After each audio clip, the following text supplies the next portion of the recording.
"If you pass the interview, I resign." Marcus Thompson's cruel laugh echoed through TechCorp Industries' waiting room, making other candidates lower their heads in embarrassment. The HR manager blatantly pointed to the 25-year-old Filipino who was waiting for his turn, still holding the curriculum with slightly trembling hands. Miguel Santos had crossed half a world to be there that Tuesday morning. Graduated in software engineering from the best university in Philippines, she spoke 4 languages fluently and had experience in international projects. But none of this mattered to Marcus, who saw just another immigrant trying to steal American jobs. "Look, guys," Marcus continued, addressing other employees as if Miguel were invisible. "Another who can barely pronounce his own name wanting to work with cutting-edge technology. I bet he doesn't even know what JavaScript is." The secretaries laughed nervously, some avoiding eye contact with Miguel. The irony was cruel. Miguel had arrived in the United States just 3 months ago, carrying nothing but a suitcase and a dream. He slept in a tiny room divided with 2 other immigrants, worked as a food delivery at night to pay the bills, and studied English in his spare time. Each penny saved was a small victory against the longing for home and the constant feeling of not belonging. What Marcus didn't know was that this young lost had grown on the streets of Manila, where she survived meant to develop sharp intelligence as a razor and patience that few privileged Americans had. Miguel had learned as a child that true predators always underestimate their prey, and this arrogance always becomes their greatest weakness. In childhood, when he begged at the corners to help his family, Miguel watched entrepreneurs pass in their luxurious cars, not jealous but with scientific curiosity about how power worked. Years later, when he won a full scholarship to study programming, he found that technology was more than codes. It was the language of the future. Sarah Chen, the department's only Asian employee, watched the scene with growing discomfort. She herself had gone through similar situations years earlier and recognized the determined brightness in Miguel's eyes. It was not submission, it was strategy. People who survive radical changes in country develop railroad patience and observation that others do not have. "Mr. Thompson,"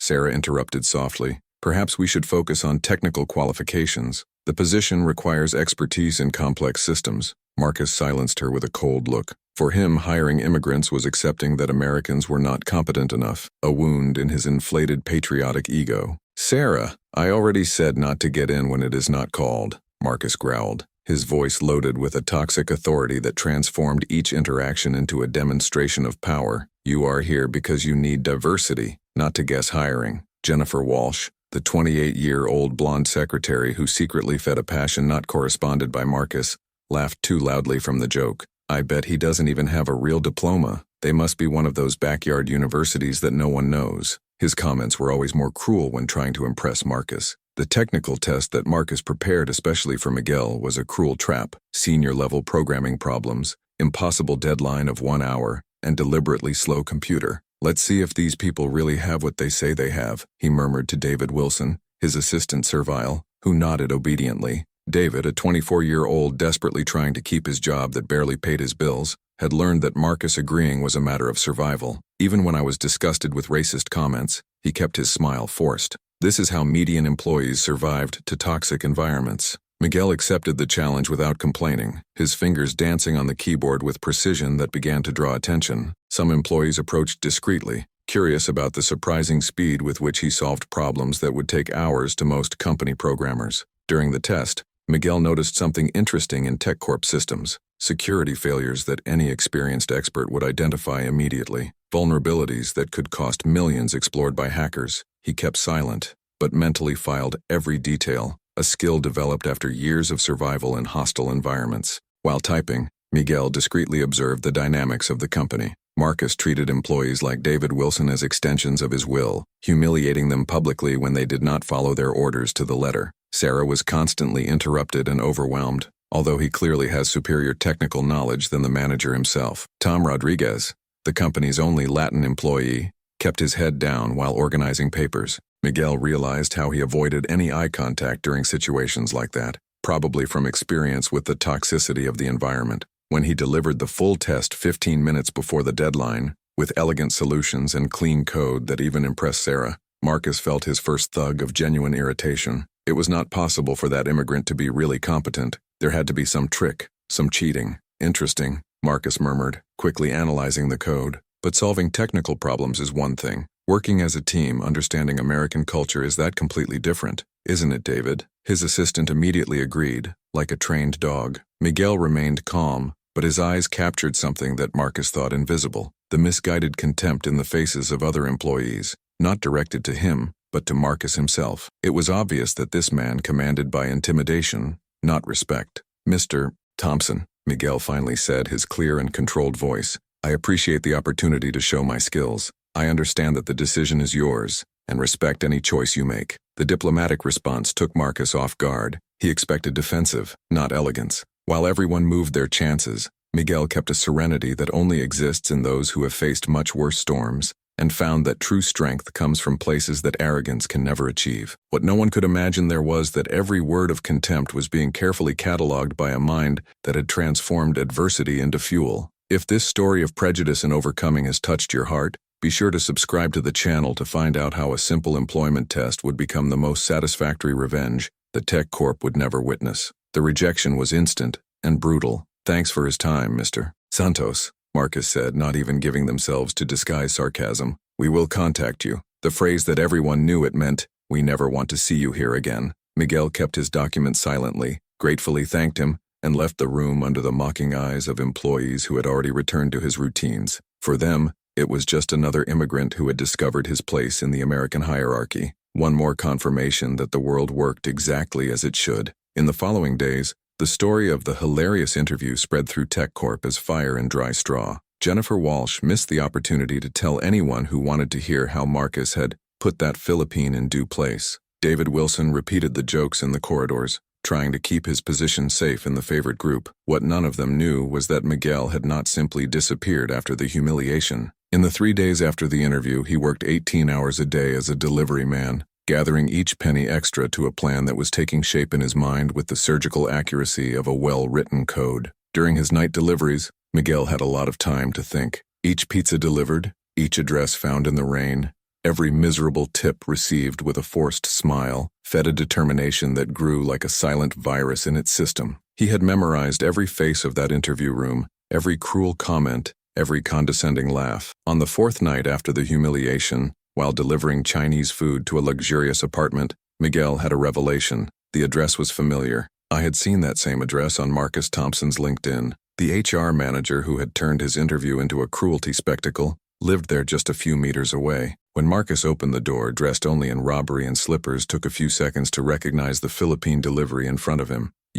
Are you not that guy in the interview? His voice carried a mixture of surprise and cruel fun. Heck, what a fall! Of a developer candidate for food delivery. Miguel kept his professional composure impeccable. Your food, sir. Total, $32.50. But internally, every fiber of his being cataloged that moment of additional arrogance. Marcus had just made a very expensive mistake, had completely underestimated the intelligence and memory of his victim. Wait there, Marcus said, taking the wallet with deliberately slow movements, clearly savoring the embarrassment of the situation. Let me see here. I have someone. The changed ones. He began to count coins of 5 and 10 cents, an additional humiliation disguised as normality. During those endless minutes with coins, Miguel observed details of the apartment through the ajar door. Dear computers, company documents spread across the table, wine bottles that cost more than their monthly rent. More importantly, he saw an open folder with what seemed to be resumes from other candidates. Sarah Chen, who was going to visit Marcus that night,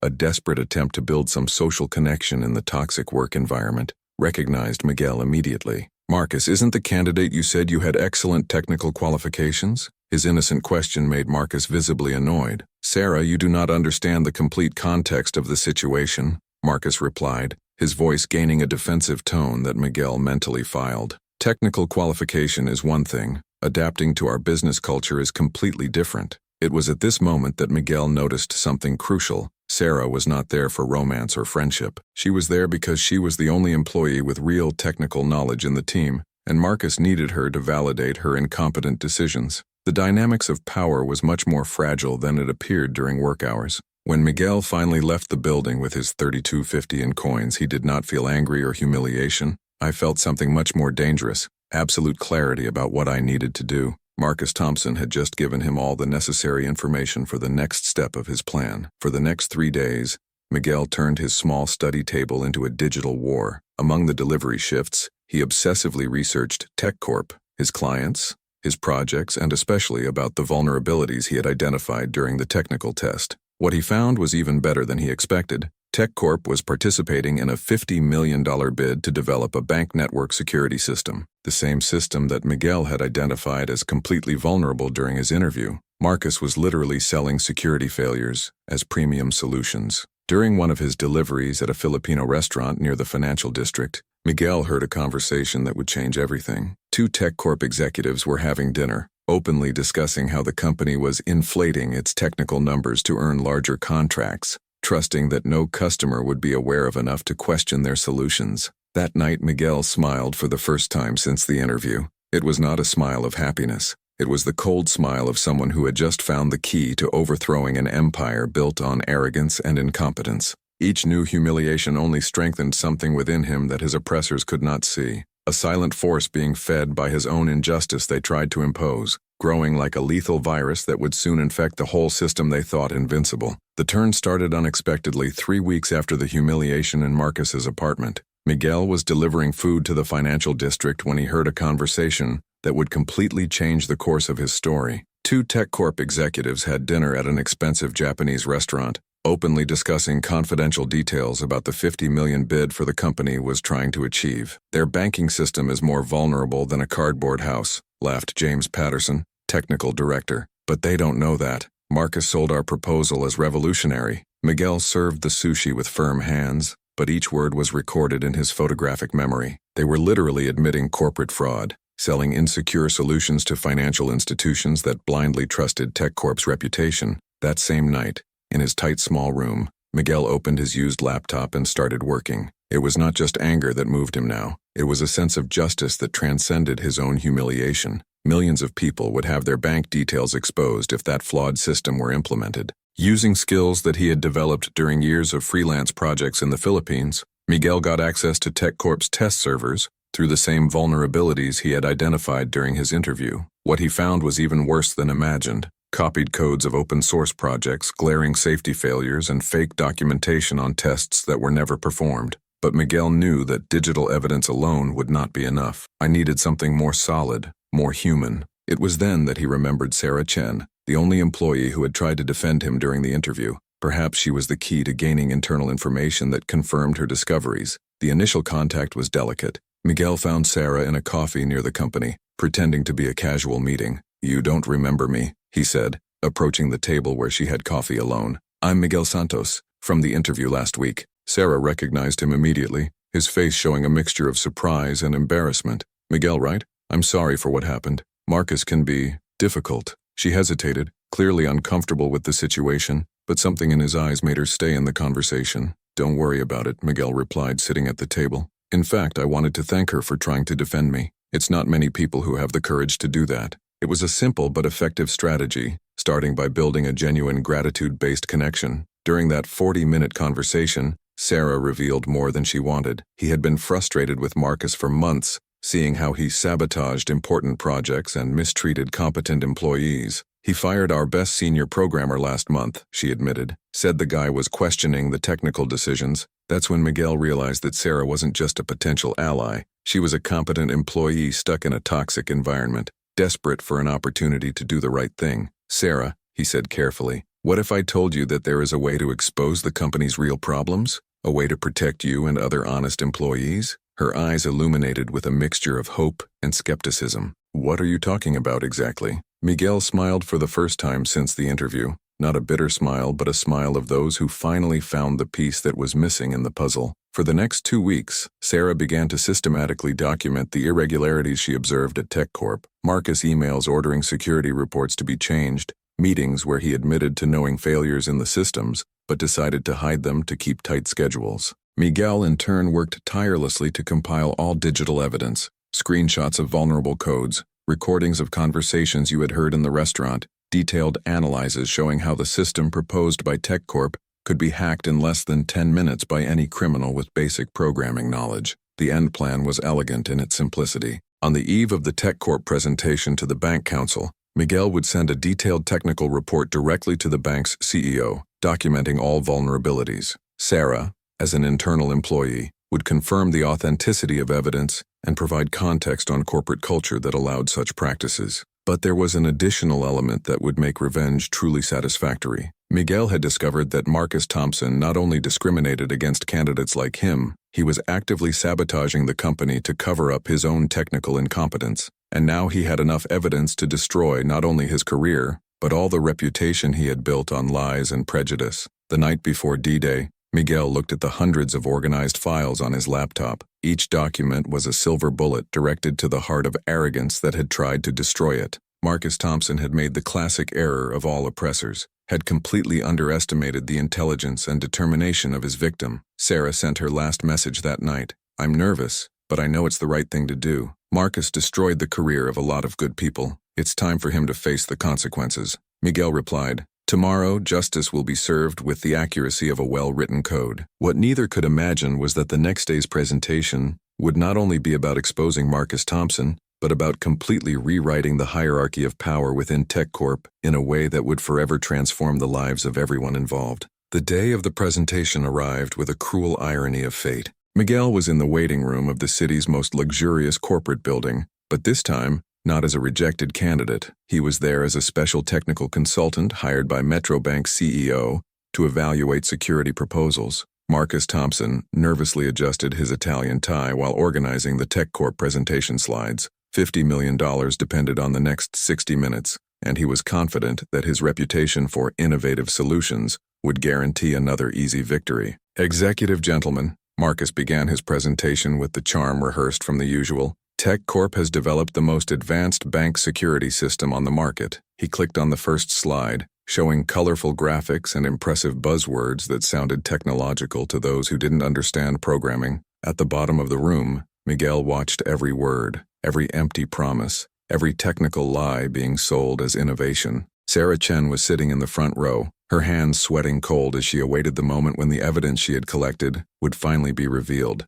"As you can see," Marcus continued, pointing to screen codes that had copied from open-source projects, "our security architecture is impenetrable. We use proprietary algorithms that made any type of invasion impossible." The lie came out of his mouth with the ease of those who had repeated this scam dozens of times. It was then that Metrobank CEO Jonathan Williams made a discreet gesture for Miguel. "Mr. Santos, as a technical consultant hired especially for this assessment, would like to hear your analysis of what we have just seen." The silence that followed was absolute. Marcus turned slowly, his confident smile freezing when his eyes found the familiar face of the young Philippine who had humiliated months earlier. The food delivery was there, professionally dressed, being treated as an expert by the most powerful executives in the room. "Thank you very much, Mr. Williams," Miguel said, getting up calmly. "I had the opportunity to analyze in detail the source code of the TechCorp proposal." He connected his laptop to the projector, and the screens filled with devastating screen catches. "What we see here,"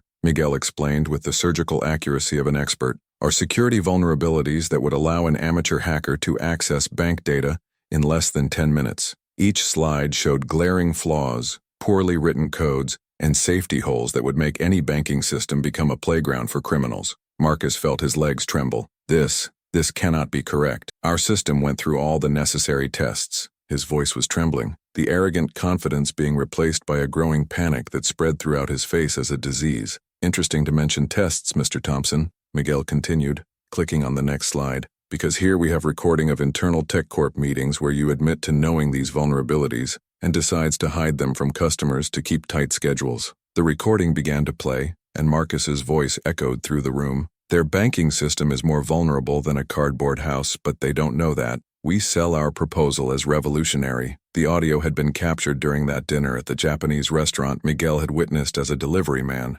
Metrobank executives exchanged shocked glances. Jonathan Williams closed the TechCorp folder with a definitive movement. "Mr. Thompson, we are ending this presentation immediately. Our legal department will contact us." Wait, Marcus shouted, the despair overflowing with his voice. "He is just an immigrant we reject. This is revenge, not technical analysis." His mask of professionalism had completely disappeared, revealing the naked and raw prejudice that had always motivated his actions. Miguel smiled for the first time since he had entered that room. "Mr. Thompson, you are correct about one thing. This is about revenge, but not my personal revenge. It is the revenge of all millions of banking customers who would have their data exposed if this flawed system were implemented. Sarah Chen got up from the audience. Gentlemen, I've been working at TechCorp for 5 years, and I can confirm all these evidence. I have internal documents proving that the company systematically hides safety failures and discriminates employees and candidates based on ethnic origin. The room exploded in shocked murmurs.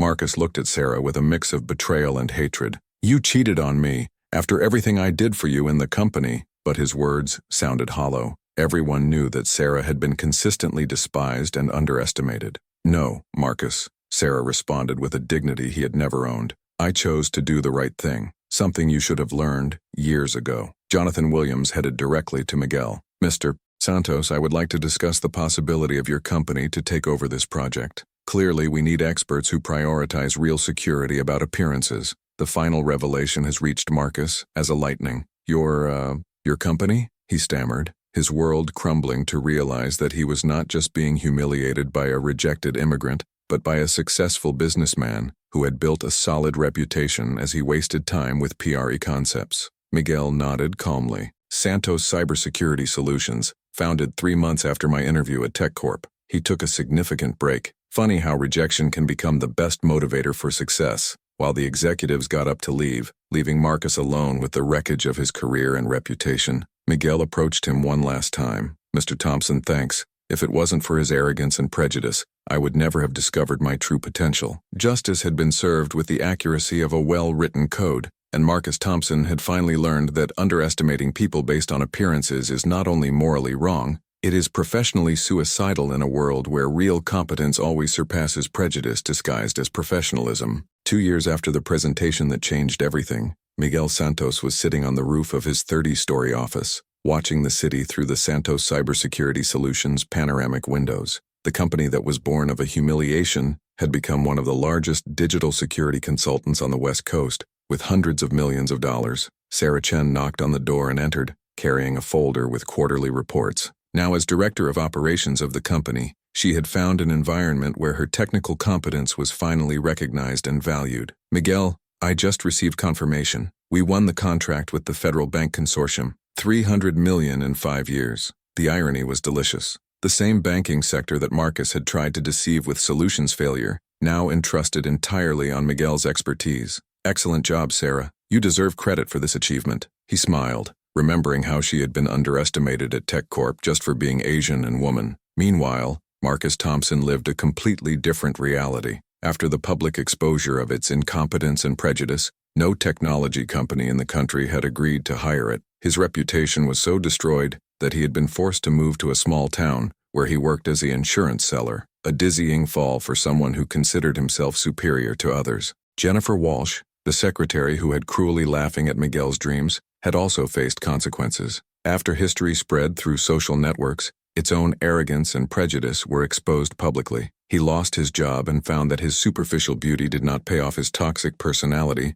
when the job market began to reject it consistently. David Wilson, the former assistant of Marcus, had learned a valuable lesson about moral courage. After witnessing Miguel's transformation, he has never decided to be an accomplice of injustice out of fear. He got a job in an ethical startup and was building his career based on solid principles, not colluding with cruelty. TechCorp had faced an almost total collapse. The exposure of their fraudulent practices resulted in federal investigations, millionaire judicial proceedings, and the loss of all government contracts. The company that was once respected in the sector now served as an example of how corporate arrogance can destroy decades of brand construction. Tom Rodriguez, the Latin employee who had remained silent during Miguel's humiliation, sought him months later with a sincere apology. I should have said something that day, he confessed. Miguel hired him immediately, not for pity, but because he recognized the value of people who learn from their mistakes and grow with them. At Santos Cybersecurity's office, a rigid policy had been implemented from day one. Discrimination of any type resulted in immediate dismissal. The company became known not only for its technical excellence, but for its inclusive culture, where talents were recognized regardless of origin, appearance, or accent. Miguel had received offers to speak at universities on entrepreneurship and overcoming. Their presentations always began with the same sentence: the best revenge against prejudice is not to destroy who harmed you, is to build something so great that they become irrelevant. During one of these lectures at Stanford University, a Philippine student of the audience approached later. Mr. Santos, how did you get calm throughout that humiliation? Miguel smiled, remembering himself years ago. When you understand that the prejudice of others is about their limitations, not about you, anger turns into fuel for success. The contract with Metrobank had been just the beginning. Santos Cybersecurity now protect data from over 200 financial institutions, had expanded to international markets and employed more than 500 people, many of them immigrants who, like Miguel, had faced discrimination in other companies.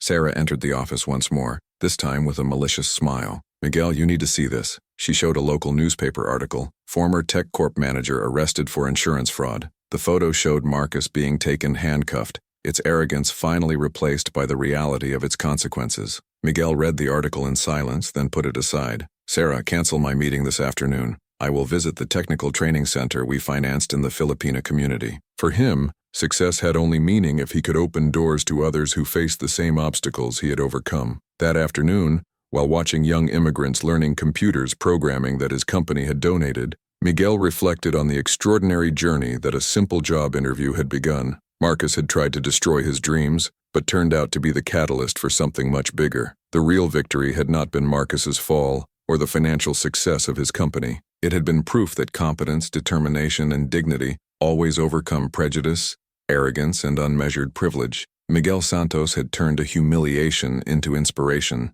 living proof that the most cruel obstacles can become the most solid steps to success. And have you ever faced situations where they were underestimated by their origin or appearance? How did you react? Leave in the comments your story of overcoming, and be sure to subscribe to the channel for more narratives that prove that the best revenge is always the success built with integrity and hard work.